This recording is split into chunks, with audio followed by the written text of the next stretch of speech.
Angleški čas, present simple.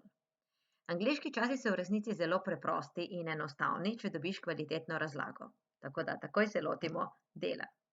Present simple je navaden sedanjik. V trdilni obliki se tvori tako, da za osebe I, we, you in they damo navaden glagol, brez nobenih dodatkov. Za osebe he, she in it, on, ona, ono, pa dodamo črko s. Za nekatere glagole pa ne dodamo vedno samo s, ampak es. Kateri so ti glagoli?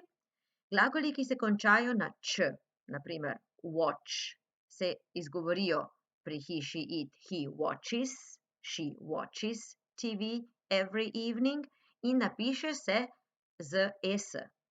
Recimo glagol finish, ki se konča na š, ravno tako zahteva za seboj ne samo s, ampak es. F-I-N-I-S-H, es. Isto velja za glagol, ki se konča na črko s, recimo glagol poljubiti, kiss. Ima že dva s-ja na koncu, k-i-s-s, ne bomo dali še tretjega, bomo dali es. She kisses him. Potem glagoli, ki se končajo na x in tudi glagoli, ki se končajo na črko o. Pravopisno pravilo je, da morajo dobiti končnico es, ko imamo he, she in it. Še eno pravopisno pravilo je, in sicer pri črki y. Ko imamo glagol, ki se konča na y, moramo pogledati črko, ki stoji pred y. Če je pred y samoglasnik a, e, i, o, u, se z y ne zgodi nič, napišemo samo s in to je to, recimo place. Ko pa je pred y soglasnik, recimo study, vidimo, da je pred y črka d, takrat se y spremeni v navadno črko i in doda es. Kako se tvori vprašalna oblika? Vprašalna oblika se tvori s pomožnim glagolom do. Za osebe I, we, you in they damo samo do spredaj. Naprimer, do you like hamburgers? Do we get up early every morning? In tako naprej. Kaj se zgodi, ko pa imamo osebe he, she in it? Tukaj pri glavnem glagolu smo imeli končnico s v trdilni obliki. Do jo ukrade in nastane does. D-O-S se to napiše zaradi tega, ker je zadnja črka o in smo prej pri pravopisnih pravilih povedali, da ko je zadnja črka o, dodamo es. Torej, does he like hamburgers? Does she play volleyball? Kot si opazil ali opazila, nimamo več črke s pri glavnemu glagolu. Zakaj? Zato, ker se je preselila k pomožnemu glagolu. Poglejmo pa še nikalno obliko. Nikalna oblika se tvori tako, da za osebe I, we, you in they napišemo don't oziroma rečemo don't, če je to kratka oblika. Imamo pa tudi dolgo obliko do not in potem glavni glagol. Za osebe he, she in it pa damo v kratki obliki doesn't, v dolgi does not in glavni glagol nima več črke s. Zato, ker s se je preselil oziroma preselila k pomožnemu glagolu doesn't. Kako pa se spregata dva glagola, ki sta izjemi? Torej, imamo dva glagola, glagol biti in glagol imeti, the verb to be and the verb have got, ki pa sta izjemi in sta črni ovci, beli vrani, kakorkoli želimo to povedati.